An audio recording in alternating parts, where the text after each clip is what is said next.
Hey guys. All right.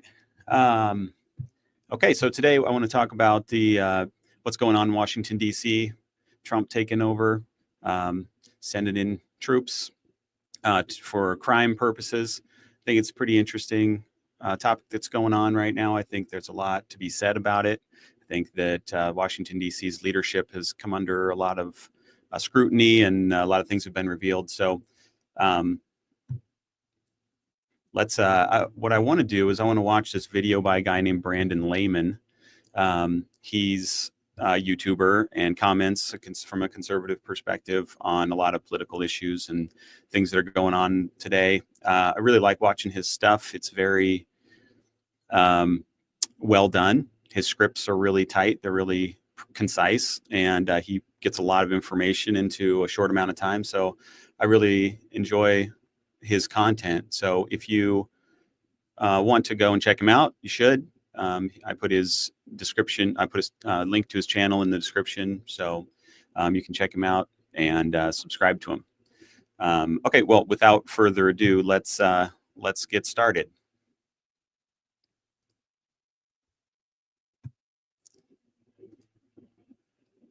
The mayor of Washington, D.C. thanks Donald Trump for taking over the city to fix the rampant crime problem, even saying in her press conference that this could be an extremely positive move that has real benefits for the citizens of D.C. who are experiencing this crime epidemic. But nevertheless, the Democrats have to do their freak out. They are obligated to do their ritualistic criticism of every new thing Donald Trump does is actually one step closer towards fascism. They cite all these statistics from the DC police showing crime is down from record levels, but conveniently fail to mention that right now the DC police union is in a major legal battle with the actual police department. And you guessed it, for manipulating statistics to make it seem like crime isn't as prevalent as it actually is. One DC police commander is already on paid leave for his role in fudging the numbers. As always, like the video and subscribe to the channel. We have a lot to get into in today's video,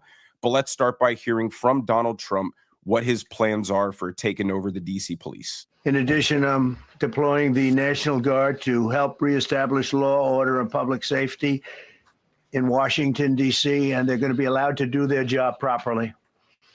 And you people are victims of it, too. You know, you're reporters, and I understand a lot of you tend to be on the liberal side, but you don't want to get mugged and raped and shot and killed. And you all know people and friends of yours that happened. And so you can be anything you want, but you want to have safety in the streets. You want to be able to leave your apartment or your house where you live and feel safe and go into a store to buy a newspaper or buy something. And you don't have that now. The murder rate in Washington today is higher than that of Bogota, Colombia, Mexico City. So you can see CNN put they're kind of fact checking him here in real time and saying homicides from 2024 to 25 year to date comparison, homicides are down 12%, sexual abuse is down 49%, assault with a dangerous weapon 20%, robbery 28%, showing that rates are going down. So what's the deal with sending in, putting it under direct federal control if the crime rates are going down? Some of the places that you hear about as being the worst places on earth, much higher. This is much higher. The number of car thefts has doubled over the past 5 years, and the number of carjackings has more than tripled. Now, you saw that CNN was split screening Trump's press conference with the statistics that they wanted to show. So let's talk about those statistics a little bit here. So it's not exactly how it's being presented. So how do you suppose they got these statistics to come down? Any guesses? Probably all on the up and up, right? Well, here's how. First of all, they refused to prosecute the majority of arrests. So in 2022, prosecutors declined to bring charges in 67% of arrests. We don't have statistics past then, but I'm going to bet you that it hasn't gotten any better. And step two, you keep your police force underfunded and understaffed, which they have. They have lower staff now than pre-COVID 2020. And they don't seem to be real motivated to hiring more. So crime doesn't enforce itself. Step three, they let their crime lab falsify true crime arrival times nearly 700 times. So their timestamps on murder investigations are off. And step four, they massage their statistics by downgrading violent crimes to lesser offenses, indicating that crime was actually significantly down, and this is unjustified. This is an authoritarian takeover. And I got a Rachel Maddow freak out about this for you guys a little later on in this video. But Trump dropped a fact bomb that should startle any person who really isn't familiar about the crime situation in Washington, D.C. He said the murder rate in D.C. is higher than Bogota, Colombia, and Mexico City. And the White House Twitter page follows up posting the actual stats. Let's take a look. Washington, D.C. has 27 murders per 100,000 people. Bogota has like 16. Mexico City has like 11. Islamabad comes in at like 9. Lima, that's the capital of Peru, comes in at like 7. So Washington, D.C. is significantly more deadly than any of these other capitals. And that should be unacceptable for the American people. And not to... When I first saw this statistic, I was shocked. I couldn't believe it. I didn't realize Washington, D.C. was so violent and there was so much homicide there. More so than Bogota, more so than Mexico City. That's crazy. That's insane. Mention this 27 per 100,000 murder rate is the rate that they're bragging about being down so significantly from their 2023 highs. So here are some numbers from the actual DC Police Department. This is the total number of violent crime in 2024 at this point in the year compared with 2025 at this point in the year. It looks to be about a 26% decrease across the board. But violent crime isn't the only part of this picture. One of the major instances of crime that's plaguing DC right now is young kids doing vehicle break-ins. Now let's take a look at the numbers for property crime as opposed to violent crime. So this shows that it's only down in the aggregate by 4%. And it's this reporting of the numbers that caused the police union to file its suit against the police department, because from their words, they knew that these numbers could not be correct at all. They're not just accusing them of manipulating the statistics slightly, they're accusing them of doing it drastically. And Trump is just trying to protect the people of Washington, D.C., as is his job as president. What a mess. So D.C. Police Union Chairman, he called out the claim of 35% drop in violent crimes preposterous, saying it doesn't match the reality his officers see every day. But what does he know? Commander Michael Pulliam is suspended and under investigation for allegedly massaging stats to make violent crime look lower than it is. Whistleblower Sergeant Michelle Dussault even testified that leadership was instructing officers to downgrade serious felonies to lesser charges, like taking property without right. So there's a whole bunch of things going on here where they're trying to gerrymander the statistics and get them to look like something's actually happening when something's not happening. How disgusting is that? Instead of actually trying to prevent homicides, they just redefine them. Typical leftist Democrat strategy. If you can just define it however you want, then you can make reality and the stats whatever you want them to be. Lawlessness and chaos was allowed to persist for too long. The capital of the greatest nation on earth shouldn't be some crime-ridden fentanyl zombie hellhole. A huge reason for the crime problem in DC, like many other Democrat-run cities, is the incredibly weak stance on crime. Here's Judge Janine from the Five, who's now Trump's U.S. attorney for the District of Columbia, explain why in DC it's hard to send somebody to jail for shooting another person. I see too much violent crime being committed by young punks who think that they can get together in gangs and crews and beat the hell out of you or anyone else. They don't care where they are. They can be in DuPont Circle, but they know that we can't touch them. Why? Because the laws are weak. I can't touch you if you're 14, 15, 16, 17 years old and you have a gun. I convict someone of shooting another person with an illegal gun on a public bus in the chest, intent to kill. I convict him. And you know what the judge gives him? Probation. Says you should go to college. We need to go after the DC Council and their absurd laws. We need to get rid of this concept of, no cash bail. We need to recognize that the people who matter are the law-abiding citizens, and it starts today. During the What kind of morons are running this city? Instead of actually addressing the problem, instead of putting more police on the streets, stricter penalties, harsher, they let them go. What is the Democrats' obsession with protecting criminals and endangering innocent citizens? I do not get that at all. If somebody shoots somebody in the chest, they get off with probation. In what world does that make the world's, and how does that make the world any safer? There's no possible way that could. What you're really telling those criminals is that it's okay. There's no consequences. Go ahead, do it more. It's almost like they have disdain for their own people that they're supposed to be protecting. And they have this weird kind of love for the people who do all the wrong things. And it's like this all across in democratic cities, all across the country.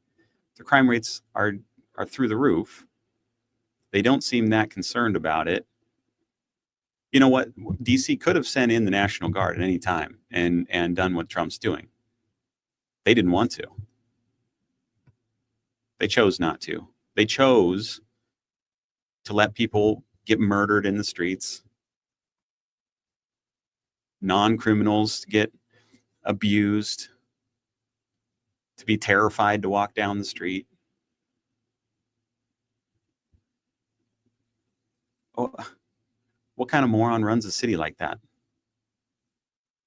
Biden administration, every single blue city adopted the same soft on crime stance because of the woke left institutional pressure to classify any and everything as racist. This led to a surge in crime that all of these city officials conveniently blamed on the pandemic, not their own incompetence, and now are faced with the situation that Judge Janine just described, where someone can murder another person and then just get probation. How in the world does that system disincentivize people from committing crime? And juveniles are exploiting this broken system in DC. And adults are exploiting these juveniles to have them commit adult crimes and receive juvenile penalty. Democrat ideology is to torture and terrorize your own constituents with soft on crime policy, with dangerous open border policy, with indoctrination of transgender ideology, all in the name of social justice. And before, people weren't allowed to speak out about these policies ruining their lives because they'd be labeled a bigot and probably lose their livelihood. But now that's no longer the case. So we can start addressing real issues with real solutions. And that Oh, we should all be happy that all that nonsense, that woke nonsense, is going by the wayside, where they tried to gaslight the whole country for 10 years. All this nonsense, soft on crime, is somehow compassion. Actually holding people accountable is somehow racism. Preventing people from looting stores so that they have to move out because their losses are so high is somehow racism. It's somehow thinking that a guy who dresses up like a girl is is still a guy is somehow makes you a transphobe. All this nonsense. People are so sick and tired of it.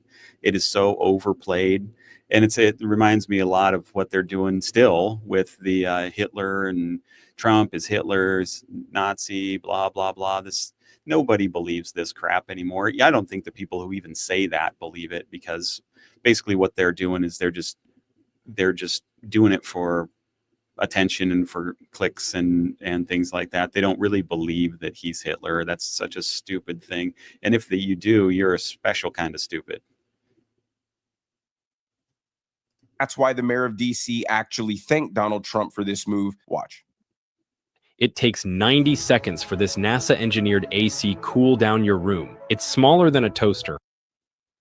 The fact that we have more law enforcement and presence in neighborhoods, that could not, that may be positive if people are, if it's a positive action. So that's what the executive order says. So in my now, I got to give this lady props. I mean, she's not doing the normal weird Democrat, Trumpy, bad, pouty thing. She's actually saying, yeah, maybe more police force, more presence will reduce crime. That's a good thing. That's a thing she should want for her city. That's great. So she kind of broke ranks here, and she's in support. Need more Democrats to come to their senses like this.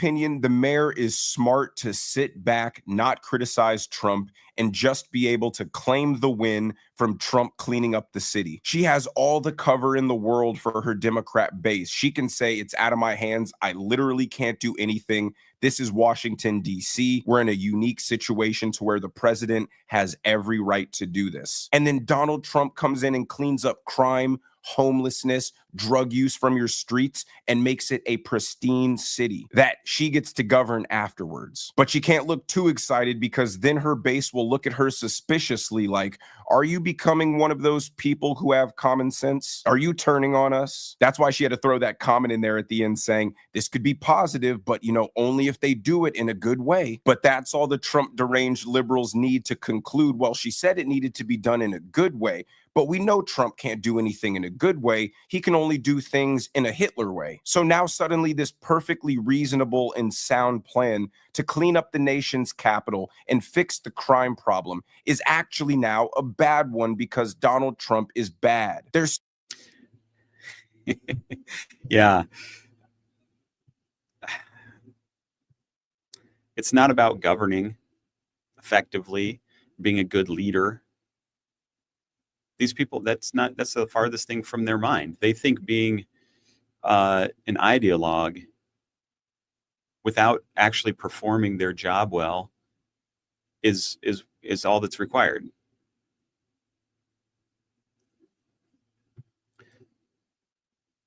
Let's take a look at unsafe. So what is it about? You don't think more police make streets safer? No, Joe, I'm a black woman in America. I do not always think that more police make streets safer. When you walk down the streets of Georgetown, you don't see a police officer on every corner, but you don't feel unsafe. So what is it about talking about places like Southeast D.C., right? Ward 8, if you will, that people say, well, we need more officers to make us safe. I think we have to rethink what safety means in America.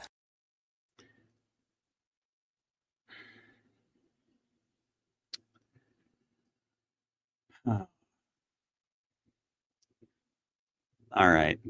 Where do they find such morons to go on these shows?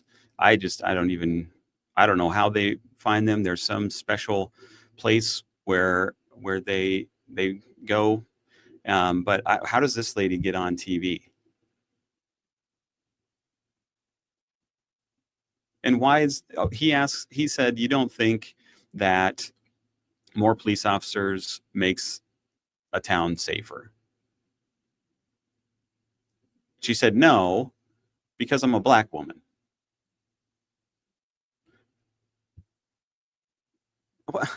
What? In the first thing she does is to bring up race.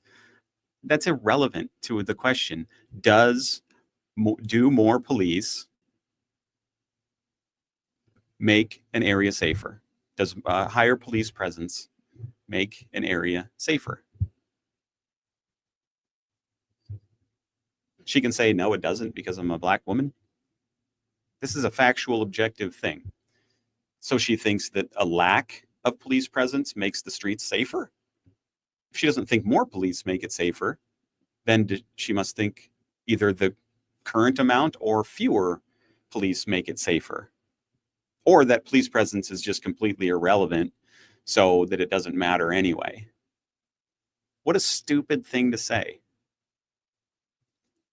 What a dumb take. And then, oh, there's no police on the corners of this super nice area.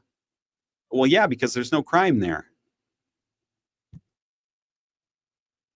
So the police don't need to be there to stop the crime. This is pretty easy. I don't get why they keep putting people like this on TV. That she doesn't know what she's talking about. She just repeats the talking points that have gotten so old over the years, and it's just so ineffective. She doesn't have anything of substance to say, any analysis that's going to be insightful to anyone, and it's just so annoying. So anyway, let's look into this, see if increased police presence does lower violent crime. So I went back, I checked. So this is over the last 25 years. Here's some examples. Philadelphia, 2011, 60 high crime locations got extra uniformed foot patrols for 3 months. And the result, violent crime dropped 23% compared to similar areas without extra patrol. As a Temple University study. New York City, 2004 to 2012, Operation Impact flooded the most dangerous precincts with rookie officers in concentrated impact zones. Violent crime fell 12% in targeted areas, and shootings dropped by 15%. Minneapolis, 2005, they added 20 to 60 extra patrol hours per week in violent crime hotspots. The result, 40% fewer calls for violent crime in targeted areas during deployment.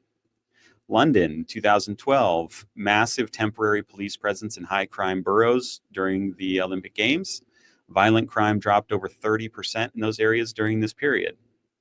Chicago, 2016, deployed hundreds of extra officers in high violence neighborhoods during peak summer months. Shootings fell 33% in surge areas versus the same period the year before.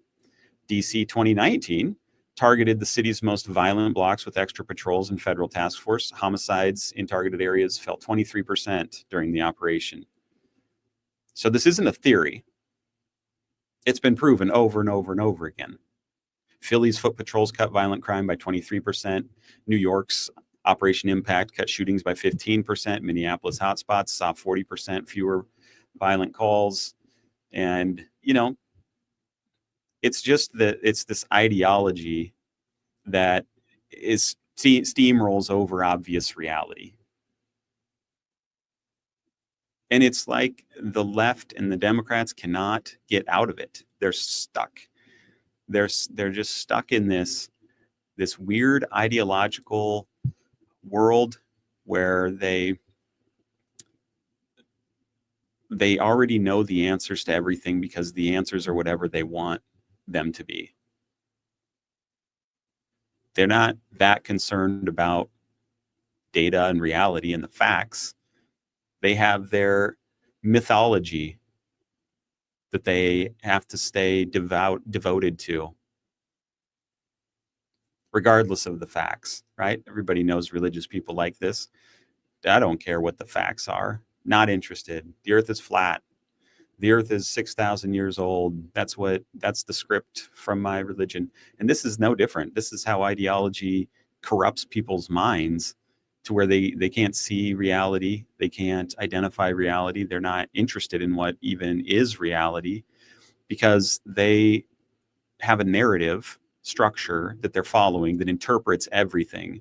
So just like a religion, if you have this story that can explain all of reality, then you can plug anything into that story and you can get the answer magically without actually having to do any work to figure out what's real, what's true, and what actually works. She's not arguing from evidence. They argue from narrative. And the narratives that the police are inherently harmful to minority communities. So admitting that more cops equals less violent crime breaks the script. Instead of confronting the actual numbers, they frame the issue as personal or racial identity, or make a racial identity statement. Well, as a Black woman, I don't, blah, blah. Irrelevant.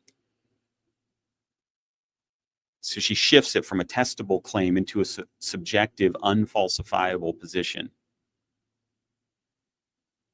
That lets them avoid debating the measurable, uncomfortable fact that police presence saves lives, particularly in high crime minority neighborhoods.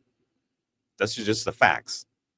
And it's even more disturbing to me that she, as a Black woman, wouldn't want more police in these areas.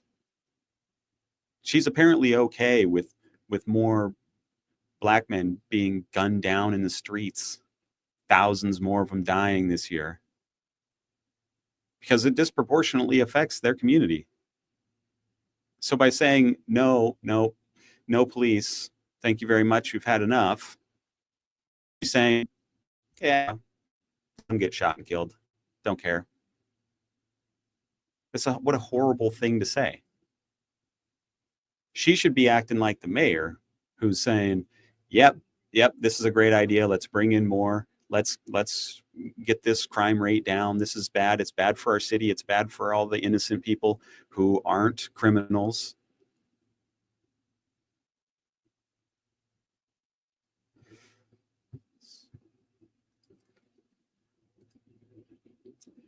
All right, let's go back to Brandon.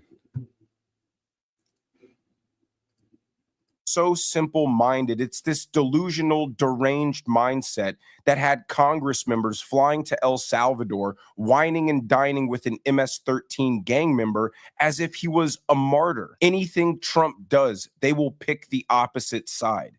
I would bet my life savings on it every time if I could. And that's why you have the likes of Rachel Maddow supporting and defending crime persisting in Washington, D.C., because anything but Trump. In Washington, D.C., homicides are down 32%, robberies are down 39%, armed carjackings are down 53%. We already know these are fake stats. Assaults with a dangerous weapon are down 27%. In Washington, D.C., the rates of burglaries and assaults with a dangerous weapon are at their lowest point in 30 years. Nevertheless, because he's so tough on crime, President Trump today deployed hundreds. So here's another disturbing thing about the crime being at a 30-year low. Even at a 30-year low, it's still worse than Mexico City. It's still worse than Bogota. It's still one of the most violent, dangerous cities in the whole country. Even after a 30-year low, how bad must it have been? And how incompetent must these leaders be? Of National Guardsmen and women into Washington, D.C. Send the U.S. military to become the police force in Washington, D.C. The lead in the Washington Post tonight, quote, President Donald Trump announced today that he is placing the D.C. police under direct federal control and will deploy the National Guard to the streets of Washington, an extraordinary flex of federal power that strips city leadership of its ability to make law enforcement decisions and could expose residents of the nation's capital to unpredictable encounters with a domestically deployed military force. A domestically deployed military force. Because tough on crime. Yeah, tough on crime. If the city and if the mayor and the governor and the lawmakers weren't such bumbling fools and did it themselves, they have access to the resources. They're just not interested. This wouldn't even be a thing. This is totally the fault of the Democrats. They are the only ones to blame here. If they've been taking care of their city, Trump is not doing any of this. And now you're making him look good because all the reality of the crime is coming out. And the incompetence of the leaders and the Democrats is coming out and being highlighted because they're not interested in doing their jobs. And Trump is. I don't know how anyone could be worked up about this. You think it's really about crime? You think it's really about being tough on crime? Look at her. This is a crazy person. She has fully convinced herself that this has nothing to do with crime. Like, I imagine if I snuck up behind Rachel Maddow and whispered Donald Trump in her ear, she would scream and cry and descend into a mental breakdown. This woman is so deeply entrenched in her fantasy world, and a dark fantasy world at that, if I may add, one where the color scheme is gray, it's always rainy. Donald Trump is this fascist who walks around in a black leather trench coat. Racial minorities are oppressed. People are in fear for their lives. Their rights are getting taken away every day. And because that's the world that she lives in, the president doing something as simple as legally reclaiming the DC police force to fix a crime problem that is so bad, the murder rate of the capital of the United States is higher than that of Mexico City and Bogota by almost double. There isn't a single fiber of humility in her body that will allow her to acknowledge that that might be the correct move. And her entire opinion is predicated on the stats that she rattled off at the beginning that in this next clip I'll show you are completely made up. Here's a report about the DC Police Department fudging their numbers to make it look like crime is down when it's not at all. Hey everyone, big heads up, Paleo Valley's running a sale on all their meat sticks right now. You can get 30 sticks for $36, which comes out to $1. DC police commander is under investigation for allegedly making changes to crime statistics in his district. Tonight, the police department confirms Michael Pulliam was placed on paid administrative leave in mid-May, a move that came just a week after Pulliam filed an equal opportunity complaint against an assistant chief. And the police union accused the department of deliberately falsifying crime data. News Force Paul Wagner has the story tonight. Well, hi there. The DC Police Union is putting its allegations on the record tonight, claiming police supervisors in the department are manipulating crime data to make it appear violent crime has fallen considerably when compared to last year.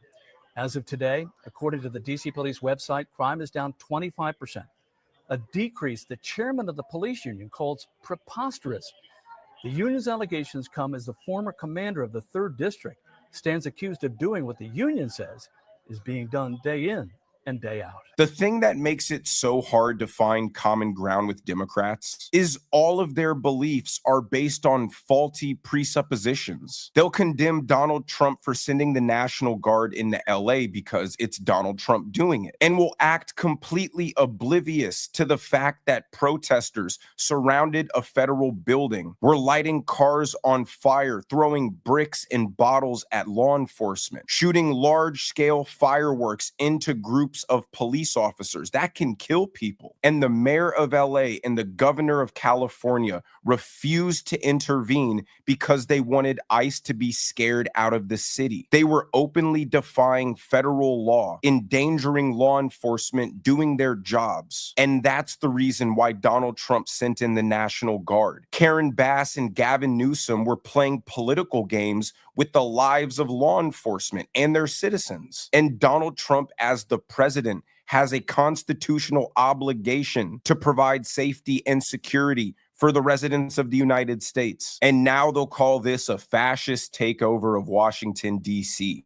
No, the murder rate in D.C., the murder rate that Democrats will brag about being so much lower than the record high, is still twice as high as Mexico City. And that's just the murder rate that they published, which we also know is completely false due to the legal battle between the union and the police department. They are openly manipulating crime statistics, and even their manipulated crime statistics are still really bad. And it's not within reason that a tough on crime president who has every single legal power in his authority to at least commandeer the DC police isn't going to do it. Why? because a bunch of pissed off Trump deranged liberals are going to complain, Democrats continue to find themselves on the 20 side of every 80-20 issue. People voted for law and order. People like the idea of a clean, safe capital that represents us to the world. And that's why the DC mayor acknowledges it and supports this move, because Donald Trump is offering to solve a huge problem for her. But hey,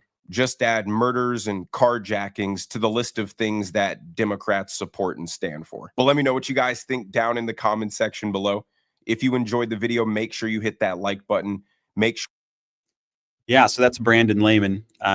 So go check him out, you guys. He's got a great channel. He covers a lot of current events, politics, culture, American culture. And I really enjoy how concise and well put together his scripts are. And I think that he could just fit so much information into 15 minutes. It's really pretty impressive. So go and check him out. I put his a link to his channel in the description. And let me know what you think. So when you stop being a and you start actually doing what you're supposed to do, enforcing the law, you know, when you stop taking this, when you stop letting the shit determine how you're going to take control of the situation. Everyone back up. This idiot thinks they can attack an officer. That's the kind of disrespect that is going on. And it's because they really haven't put any officers into these areas on any large scale, not tough on crime initiatives like this. So they go in there and they don't put up with this shit.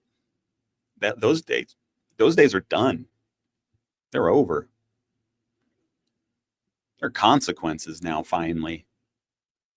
There haven't been consequences for many years because of the city council, the legal system there, their pathetic, anemic response to violence. And now you see a real response. Like this.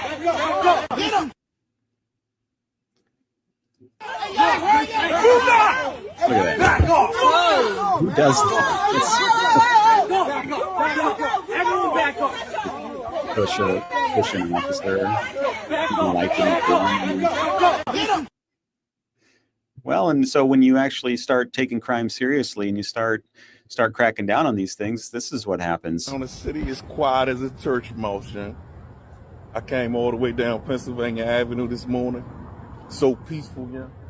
I don't smell no weed, young. I don't see no homeless people. I mean, I came all the way through the southeast side, all the way down here. You see now I'm at the White House, jump, man.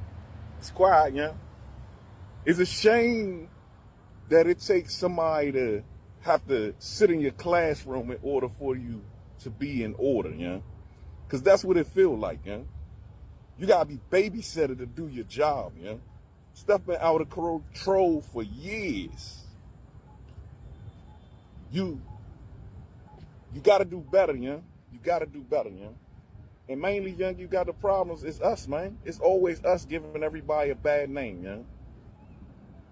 We'll see how long this lasts, young. How many murders was it last night? How many carjackings was it last night? Talk to me. And y'all keep on posting all these data numbers and things of that nature that y'all see everybody else reposting. The stuff that came from the Metropolitan Police Department and the mayor, young. Let me tell you something, young. Let me tell you something. You can't be that stupid. You can't be, man. Who enters that information to get that data analysis, young? People do. You can enter whatever numbers you want to make whatever report show what, but you can't hide the crime, young. You can't do it. Let me give you something to break it down to you for those that don't understand. I retired from UPS, right? So what they used to do to play with the numbers or whatever, we have mission packages. You'll have drivers over the hours. They'd go in and enter the information, and the report would show whatever they needed to show to keep their bonus that week for their bosses not to fire their ass. So stop believing that stuff. And I don't know if you ever had to deal with the DC government, young, but they suck, young. They have got a lot more better now that the officers have did what they had to do and got all of these people out of the government and got rid of the riffraff and things of that nature. People actually do work now. Let me give you this for example, right? You got carry and conceals or whatever that were being issued by the DC separate department that was handling the gun license and the things of that nature. They went from turnaround time for like 4 months, 5 months for you to have to damn get a gun registered in DC and get a carry and conceal to 2 weeks. It used to take you 3 months just to get an appointment to talk to somebody and take your information and your gun down there. Now, you go online right now and they got appointments available tomorrow.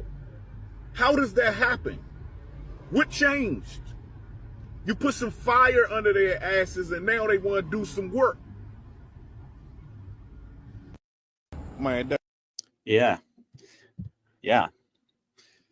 So incompetence all around, we'll see how long these changes last, I guess. Mayor Pete has something to say about it, thinks he knows what's really going on The here. federal government is taking over the policing of a major American city, Washington, D.C. The president is doing this not in order to make the city safer, that's the job of local law enforcement, but to solve his own political problems. He needs to get his base talking and thinking about something besides his refusal to open up the Epstein files because he's mixed up in them. And he wants the rest of the country focused on something, anything, besides the work that he has done and continues to do to kick millions of Americans off of their health insurance, to close down rural hospitals, and to undermine basic functions of our government in order to pay for tax cuts for the wealthiest. I hesitate to use a word like distraction, even though distraction is part of his goal, because it is a legitimately important thing that he is taking power in this way. And he has threatened to do it in other cities, maybe the community where you live, maybe the community where I live. So how are we supposed to handle this? We have to deal with both. We have to stand up to the dangerous, authoritarian actions that the president is taking and keep a focus on the everyday impacts of his disastrous. All right. That's enough. I can't take any more. This guy.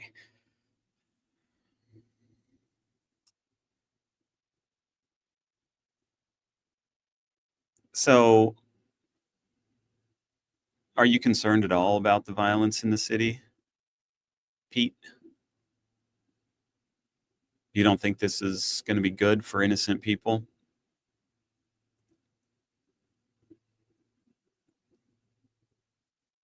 Now, maybe he is trying to distract from the Epstein files. I wouldn't be surprised. But I think that Democrats are trying to milk too much out of this Epstein files thing. It's mostly because they don't really have anything else to talk about, because they sort of have crap ideology and ideas about everything. And so they're trying to use this, which actually this was started by the MAGA people. And there's plenty of MAGA people who are also pissed off about these Epstein files. I want the Epstein files released for sure. I just want to know do you think the reason that Biden didn't release the Epstein files is because Biden's in them? He had them the whole time. Why didn't he release them? So he's trying to protect himself, protect his friends. Are we going to use the same logic here? Or are we just going to cherry pick and we're just going to apply it to one of them? Now, I think that Trump is in the files. We already know that because he was friends with Epstein. It's not like there's probably nothing incriminating in there.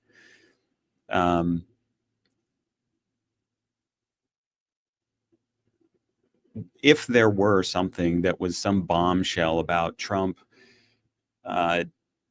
you know, having sex with underage girls or something, and there was evidence and that was real, you don't think that the Biden administration would have been salivating to leak that? Of course they would have. That's what they did. That's what they do. That would have been the first thing that they released. They would have been like, oh, this is so good. This is so delicious. We've got Trump. We finally caught him. Finally, on something that we can actually prove instead of just something made up.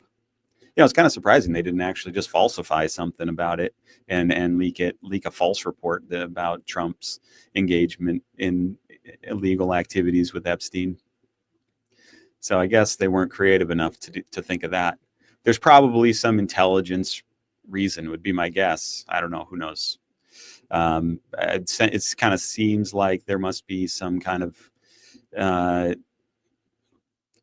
you know, legal or homeland security, national interest, you know, the names of assets, the names of methodologies, how we gain information, where we got it, who we got it from, who we're working with, who, all that kind of stuff. And we just want to keep it secret and we don't want to give away any of our secrets or any of our connections or methods or any of those kinds of things. So, but I don't know, that's just obviously my guess. But the Democrats keep acting like it's simply because Trump's in there. That makes absolutely no sense to me whatsoever. I mean, you have Biden's team falsifying all kinds of crap, Obama's team falsifying all kinds of crap. You know, there's no possible way that the Democrats wouldn't have been all over this if he's actually in there. So anyway, let's take a little trip down memory lane from when old Dummy Pete here was actually in charge of something. The crazy thing I think that you inherited was all this DEI nonsense. Pete Buttigieg, the former transportation secretary, spent $1 billion on trying to stop roads and bridges from being racist.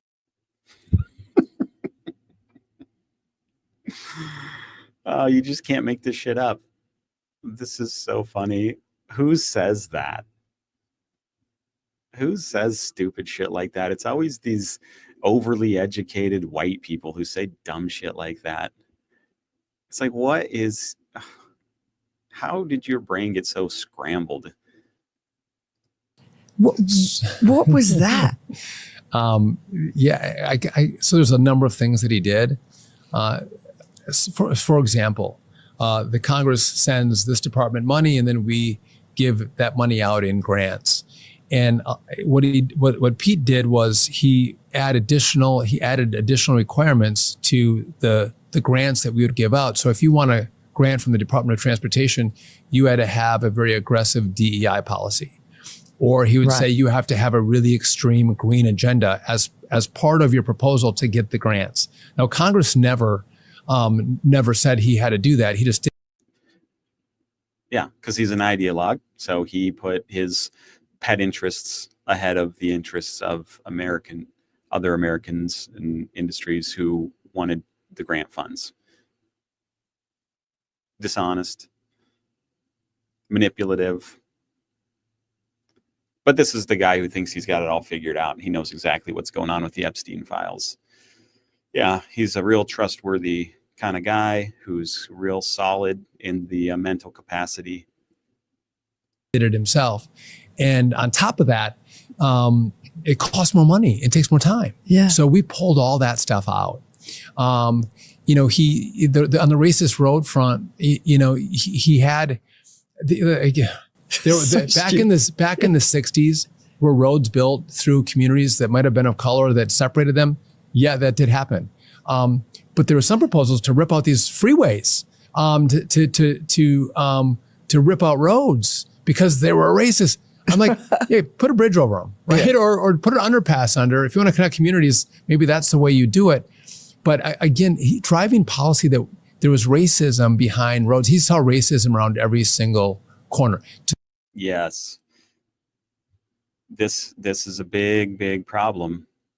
And, people are just tired of it. It's like, just get something done, just keep us safe, just work on the economy, knock it off with all these woke talking points and all these left-wing liberal extreme stupid stuff that don't actually affect anybody's life. They don't change anything. They just add new policies and new legal frameworks and all this, but nothing productive. With all the talk of these people like Mayor Pete about racism and solving it and whatever, they haven't changed anything. They haven't done a damn thing to help anybody. But they can feel morally superior to everybody else because they use their stupid buzzwords at the right time to make them look like they're the good people. And everybody's just sick of it. To the point where in aviation, he was so concerned about this, he did change the name of cockpit to flight deck because cockpit is too offensive and too masculine, I guess. Or we have we have NOTAM. It's notice to airmen. He's like, oh, that's offensive. I need to change it to notice to air mission because it's exclusionary. These are the dumb things that they did. And so this is the kind of crap they're wasting their time doing instead of actually doing things about transportation. Oh, it's the words. The words are the problem. Yeah, the words are the problem. We need to change the words. So then everything will magically just work better, right? I mean, these are like children. Have they never done anything productive in their lives? And when they did that, the problem is that they weren't paying attention to the main mission of the department, which is safety. And when you have these near misses that happen at DCA between helicopters and planes, you're not focused on that. You're focused on what language we're using around cockpit and flight deck. And so, again, I think they completely missed the boat. And in the end, they passed off a department that needed a lot of attention, and which is what we've given them. Wow, shocking. The department needed a lot of attention. Well, they did redefine some words, and they did use a bunch of weird lefty buzzword talking points. Wow, how did nothing get done? How was it such shambles? Oh, who knew? How are these democratic cities so full of crime? I don't know. We're trying. No, they're not doing anything. Just talking. And now that there's people in charge who are actually doing things, they're bitching and moaning about that too. Because the goal isn't actually to do anything useful and productive for America. It's to just virtue signal and to feel good about yourself. It's crazy. It's dumb. It's ridiculous. People have had enough of it.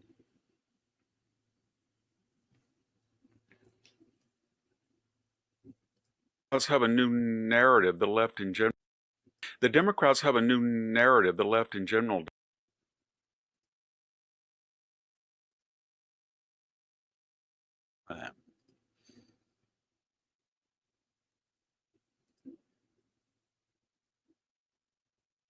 And one of the issues that What?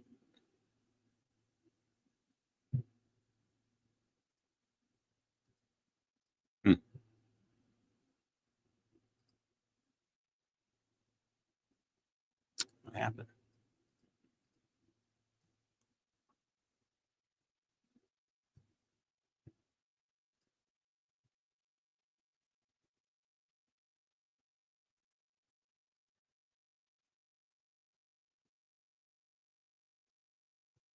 Well, that's not good.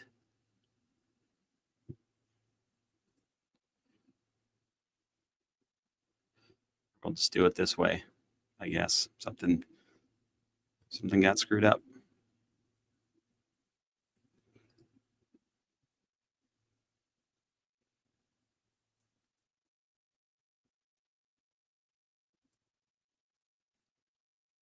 Sorry, guys. This is really annoying.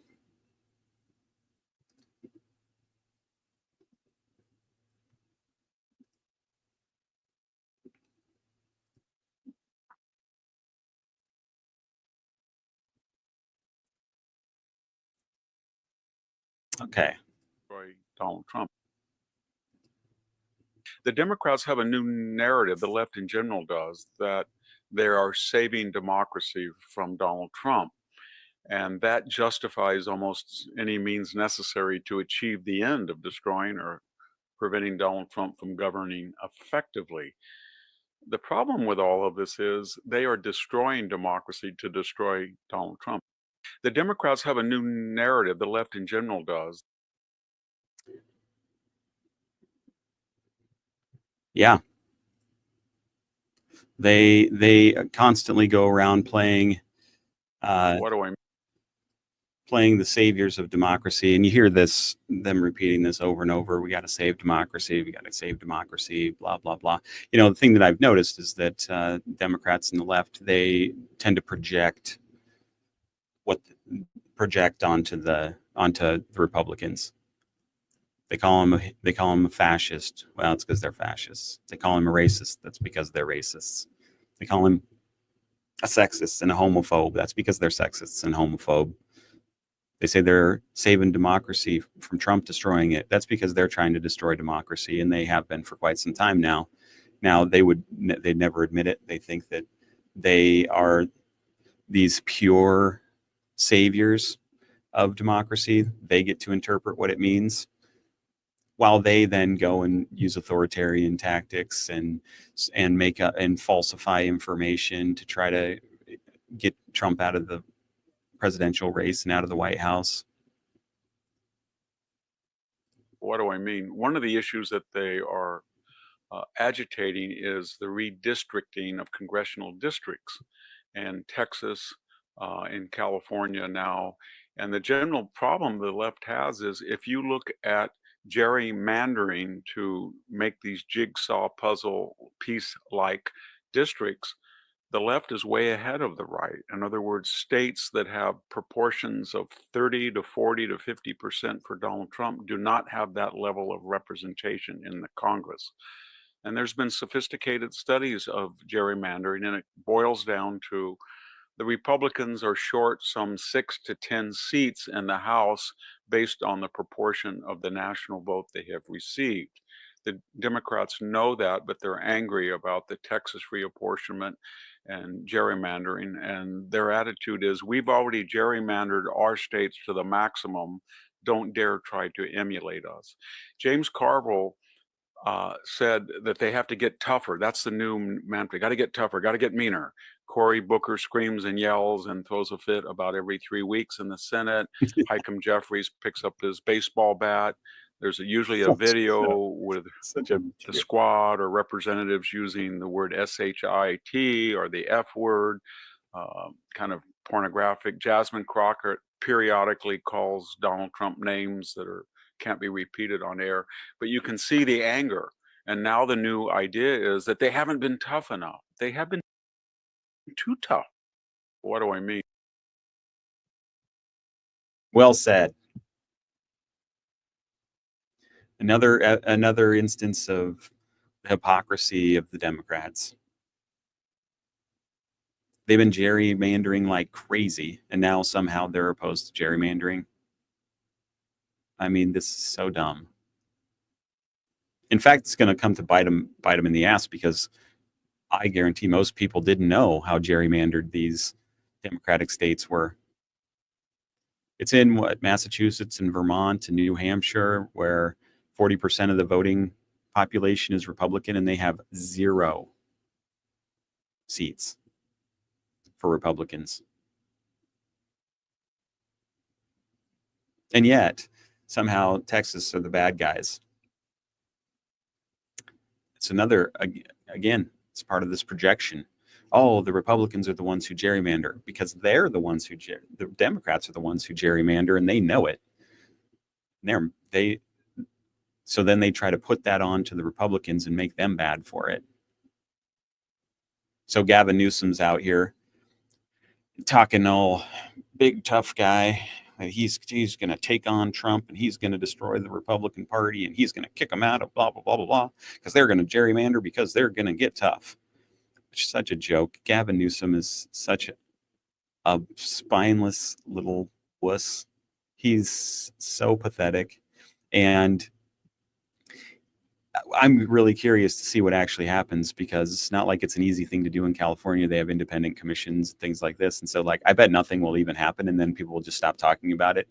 Because Newsom's trying to, get his tough guy shtick on. Total actor. All he does is acting 100% of the time. You can tell there's no substance, there's no depth, there's no thought, there's no brilliance, there's no intellect, there's nothing other than superficial, typical California fakery.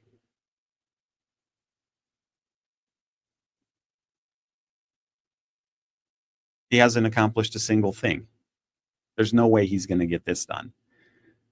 And it's funny to see the Democrats online stuff rally around him. Yeah, Newsom, take it to him. You're going to show them.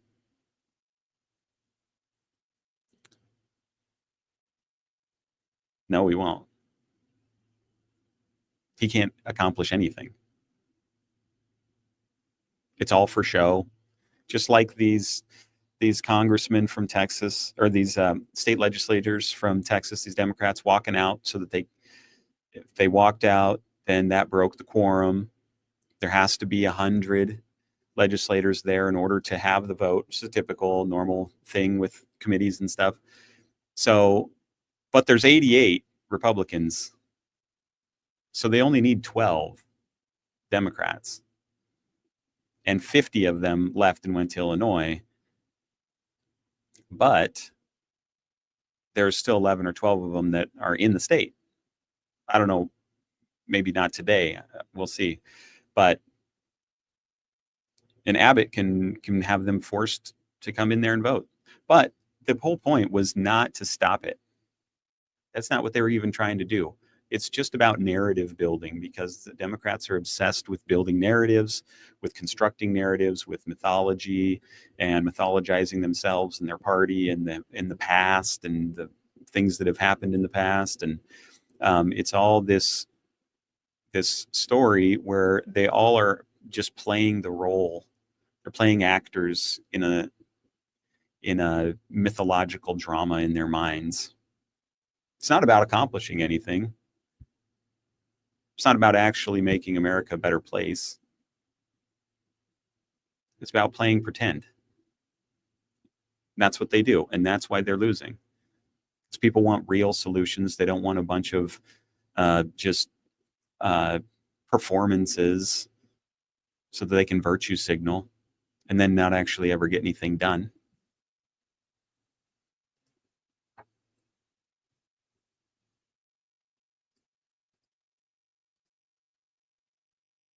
There's been three great scandals in the 21st century. The first was the Russian collusion hoax that was prompted by Hillary Clinton and facilitated by the Obama administration on its way out, that just almost destroyed the Trump campaign, sabotaged his transition, and ate up 22 months of his first 2 years. The second was the Biden FBI and CIA, but especially the CIA and the intelligence agencies, got 51 people, former intelligence authorities, to lie to the American people on the eve of the second debate to affect the 2020 election, and claim falsely that Donald Trump was lying about the laptop of Hunter Biden, that it was fake, that it was a Russian production, and Donald Trump then was colluding again with the Russians. That was a complete lie. It was Hunter's laptop, we know, because the FBI had it in its possessions and authenticated. And finally, the great scandal that the Democratic Party and the obsequious media knew that Joe Biden was non compos mentis. He was not cognitively able to fulfill the office of the presidency, and they kept that from the American people until they could no longer keep it, when he finally challenged Donald Trump to a debate and melted before our very eyes, sort of like the Wicked Witch and the Wizard of Oz. It's all coming out. They can't hide it anymore. They tried to be underhanded, sneaky, do illegal things, do backroom deals. That's not how things work anymore.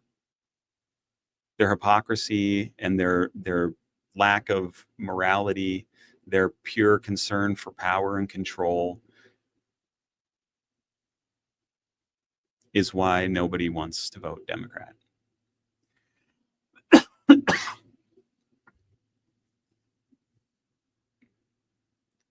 I mean, this is some serious stuff here that the Democrats don't like to talk about at all. They don't want to acknowledge any of this stuff. They just want to be Trump bad, Trump and Hitler, instead of actually addressing real abuses.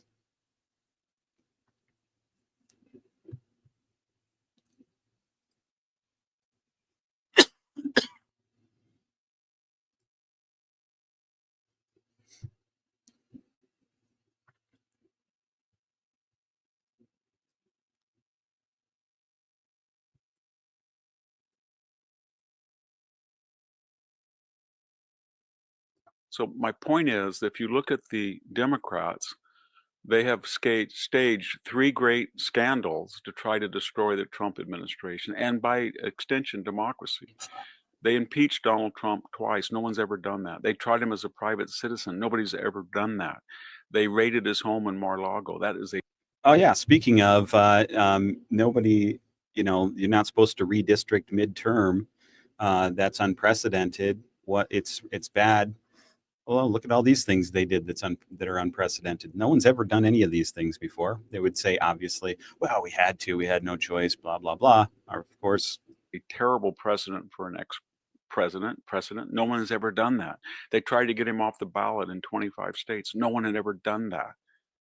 There were 2 assassination attempts during the campaign. That had never happened before. They tried to debank him and make it impossible for Donald Trump to write a check, whether from Morgan Stanley or Bank of America or any bank.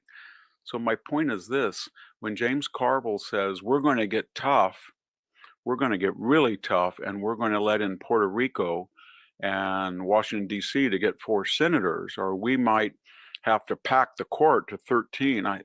Justice, I'm thinking, well, you always were going to do that. You were going to pack to 15. In fact, if you had not lost the House and Senate during the Biden administration, had you had a normal president that was in control of his mental and physical abilities, then you would have not only packed the court and not only, as you promised, let in 2 states, but in addition, you would have gotten rid of the Electoral College by the hook and crook of the National Voter Compact.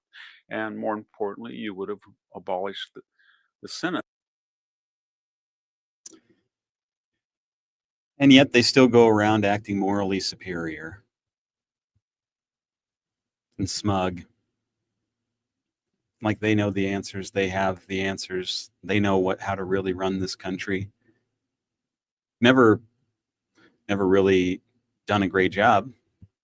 Don't really have the receipts. And they're going to get tough, right? Well, if tough looks like actually accomplishing something and actually working for the good of America, rather than your weird ideology and mythology, then that's fine. I hope you do. But we all know that these Democrats are spineless performers. They just act. They don't do. All right, guys, that's all I've got for you today. Thanks for being here, joining me, and I'll be back soon, hopefully tomorrow. So be watching, and hope to see you then.